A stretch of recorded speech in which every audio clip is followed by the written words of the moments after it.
रोजच्या जेवणामध्ये आपण अनेक प्रकारच्या भाज्या तयार करतो. एकदा नॉनव्हेज तर एकदा व्हेजिटेरियन. तर काहींना नॉनव्हेज जास्त आवडतं तर काहींना व्हेजिटेरियन. तर मी आज तुमच्यासाठी नॉनव्हेजची रेसिपी म्हणजे मटण रस्सा झणझणीत आणि भन्नाट चवीला अप्रतिम अशी रेसिपी घेऊन आलेली आहे. ही चवीला खूपच जबरदस्त तयार होते. तर चला तर मग वेळ न घालवता रेसिपीला सुरुवात करूया.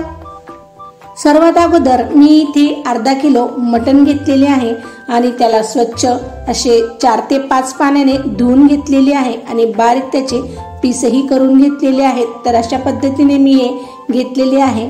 आणि सर्वात अगोदर आता आपण एक कुकर घेणार आहोत. तर मी ही सर्व प्रोसेस ओट्यावर करत आहे. अजूनपर्यंत मी हा कुकर गॅसवर ठेवलेला नाहीये. तर ओट्यावर कुकर ठेवून त्यामध्ये मी धुवून स्वच्छ जे मटण आपण घेतलेले होते ते यामध्ये घालून घेणार आहोत. तर सर्व मटण मी यामध्ये घालून घेतलेले आहे. आता लगेचच आपण यामध्ये 1 ते 2 चमचे मी अद्रक लसण छान असे कुटून यात घालून घेत आहेत. आणि त्याचबरोबर यामध्ये एक मीडियम साईजचा कांदाही आपण कापून घालणार आहोत. तर अशा पद्धतीने मी कांदाही घातलेला आहे. आता यामध्ये सर्व खडे मसाले आपण घालणार आहोत. तर त्यामध्ये मी 2 तेजपत्ते, 3 ते 4 लवंग, 3 ते 4 मिरी आणि 1 स्टार फूल आणि 1 दालचिनीचा तुकडा घेतलेला आहे. आणि यात आपण बारीक कापून घेतलेली कोथिंबीरही घालून घेऊयात. आणि हे सर्व घातले की यामध्ये 1 चमचा हळद, 1 चमचा धने पूड घालणार आहोत आणि चवीनुसार मीठही यामध्ये घालून घेणार आहोत. तर एवढा मसाला मी यामध्ये घालून घेत आहे. जास्त मसाला घातलेला नाहीये. आता आपण यामध्ये 2 ते 3 चमचे तेलही घालून घेणार आहोत. आणि तेल हे थोडेसे जास्तच घालायचे आहे म्हणजे 1 ते 2 चमच्यापर्यंत व्यवस्थित असे तेल घालून घेणार आहोत. आता आपण सर्व हे चमच्याच्या साहाय्याने व्यवस्थित एकजीव करून घेणार आहोत. यामध्ये मी टमाट्याचा वापर केलेला नाहीये. तर टमाट्याच्या ऐवजी मी इथे दहीचा उपयोग केलेला आहे. आता सर्व मसाला आणि मटण एकजीव झाले की आपण आता लगेचच गॅसवर कुकर ठेवून घेऊयात आणि 2 ते 3 मिनिटापर्यंत छान हे वाफवून घेणार आहोत. तर तुम्ही पाहू शकता 2 ते 3 मिनिटं झालेली आहे आणि भाजीला खूप छान असे पाणीही सुटलेले आहे. सतत ढवळून 4 ते 5 मिनिटापर्यंत आपण छान अशी वाफ काढून घेणार आहोत. आणि यामध्ये मी 1 ते 2 ग्लास गरम पाणी घालून घेत आहे. शक्यतो या भाजीला शिजताना गरम पाण्याचाच उपयोग करायचा आहे. गरम पाणी घातल्यामुळे भाजी ही पटकन शिजल्या जाते आणि चव ही खूपच छान अशी या भाजीला येते. तर पाणी घातले की सर्व एकजीव करून आपण झाकण बंद करून याच्या 5 ते 6 शिट्ट्या काढून घेणार आहोत. 20 ते 25 मिनिटापर्यंत छान अशी आपली भाजी ही शिजली जाते. आता भाजी शिजते तोपर्यंत आपण यासाठी लागणारा मसाला पाहणार आहोत. तर मी इथे सर्वात अगोदर 5 ते 6 हिरवी मिरची घेतलेली आहे. मिरचीचे प्रमाण तुम्ही तुमच्या आवडीनुसार कमी किंवा जास्तही करू शकता. आणि थोडीशी कोथिंबीर, 1 मीडियम साईजचा लांबसर स्लाइस करून घेतलेला कांदा, 1 छोटी वाटी दही घेतलेली आहे. ही आंबट न घेता साधीच आहे. आणि 5 ते 6 काजू घेतलेले आहेत. तर अशा पद्धतीने आपण मसाला घेणार आहोत. तर सर्वात अगोदर मी गॅसवर कढई ठेवून घेतलेली आहे आणि त्यामध्ये 2 ते 3 चमचे तेलही घालून घेतले आहे. तेल व्यवस्थित तापले की लगेचच आपण 1 मीडियम साईजचा कांदा हाताच्या साहाय्याने छान असा मॅश करून तेलामध्ये घालून घेणार आहोत. तर हा कांदा आपल्याला छान असा लालसर करून घ्यायचा आहे कारण की हा आपण मसाल्यामध्ये यूज करणार आहोत. तर चमच्याच्या साहाय्याने 2 ते 3 मिनिटापर्यंत छान आपण कांदा तेलात फ्राय करून घेणार आहोत. तर तुम्ही पाहू शकता 2 ते 3 मिनिटापर्यंत हा कांदा सहज लालसर होतो. तर आता थोडा रंग कांद्याने चेंज केलेला आहे. आता हाताची प्रोसेस आपल्याला अजिबात थांबवायची नाहीये कारण की हा कांदा पटकन तेलामध्ये काळा होतो. पण आपल्याला काळा करायचा नाहीये. फक्त लालसर रंग आला की छान असा क्रिस्पी झाला की आपण हा कांदा एका ताटामध्ये काढून घेणार आहोत. तर तुम्ही पाहू शकता खूप छान आणि मस्त क्रिस्पी असा हा कांदा तयार झालेला आहे आणि मी एका थाळीमध्ये काढूनही घेतलेला आहे.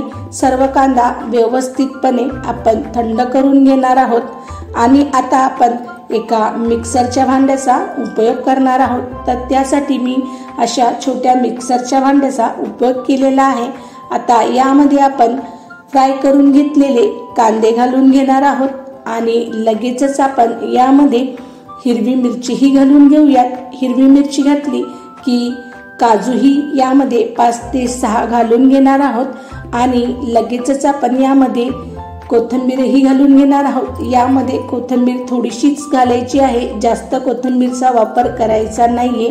आणि लगेचच त्यामध्ये 1 वाटी दही घालून झाकण बंद करून आपण छान अशी बारीक पेस्ट याची तयार करून घेणार आहोत. तर तुम्ही पाहू शकता खूप छान आणि मस्त मी याची बारीक अशी पेस्टही तयार करून घेतलेली आहे आणि चमच्याच्या साहाय्याने मी तुम्हाला दाखवतही आहे. खूप मस्त स्मूथ अशी आपण पेस्ट याची तयार करून घेणार आहोत. आता कुकर पूर्ण थंडही झालेला आहे. आता मी तुम्हाला चेकही करून दाखवत आहे.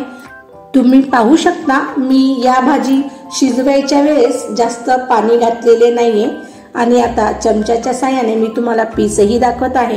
ते सहज बोटाने दाबले तर पटकन हे प्रेस होते, म्हणजे आपले मटण हे व्यवस्थित असे शिजलेलेही आहे. आता सर्वात अगोदर आपण ज्या कढईमध्ये आपण कांदा हा छान असा ब्राऊन करून घेतलेला होता त्याच तेलामध्ये आपण सर्व मसाला घालून घेणार आहोत आणि थोडे 1-2 चमचे तेल मी यात घातलेले आहे आणि आता चमच्याच्या साहाय्याने सर्व मसाला हा व्यवस्थित एकजीव करून घेणार आहोत. तर ही प्रोसेस आपल्याला पटकन करायची आहे कारण की यामध्ये दही आहे आणि दही ही फाटू शकते, म्हणून सतत ढवळून हा मसाला छान असा तेलात फ्राय करून घेणार आहोत आणि गॅसची फ्लेम ही फास्ट ठेवायची आहे, अजिबात कमी करायची नाहीये. आता 2 ते 3 मिनिटापर्यंत छान असा मसाला आपण फ्राय करून घेतलेला आहे. आता लगेचच यामध्ये मी 1 चमचा धनेपूड, 2 ते 3 चमचे मी लाल मिरची पूड घातलेली आहे आणि त्याचबरोबर 1 चमचा हळद आणि एव्हरेस्टचा मटन मसाला यामध्ये मी घालून घेतलेला आहे. आणि आता सर्व मसाले हे चमच्याच्या साहाय्याने 2 ते 3 मिनिटापर्यंत आपण तेलात फ्राय करून घेऊयात. तर तुम्ही पाहू शकता 2 ते 3 मिनिटं झालेली आहे आणि मसाल्याने खूप छान असे तेलही सोडलेले आहे. तर मसाला व्यवस्थित फ्राय केला तर भाजीला तरीही खूप छान येते, म्हणून आपण मसाला छान असा तेलात फ्राय करून घेणार आहोत. तर मसाला फ्राय झाला की लगेच आपण शिजवून घेतलेले मटण यामध्ये घालून घेणार आहोत आणि चमच्याच्या साहाय्याने छान व्यवस्थित असे सर्व एकजीव करून घेणार आहोत. सहज हे 2 ते 3 मिनिटात एकजीव होते आणि तुम्ही पाहू शकता खूपच छान आणि जबरदस्त ही भाजी दिसत आहे. आता यामध्ये मी गरम पाण्याचाच उपयोग केलेला आहे. तर मी 1 ते 2 ग्लास गरम पाणी यामध्ये घालून घेतलेले आहे आणि आपण जो मसाला वाटलेला होता त्या मिक्सरच्या भांड्यामध्येही पाणी घालून मी या भाजीमध्ये घालून घेत आहे. तर पाण्याचे प्रमाण तुम्ही तुमच्या आवडीनुसार कमी किंवा जास्तही करू शकता. तर ही भाजी सहज 4 ते 5 जणांसाठी आरामात तयार होते.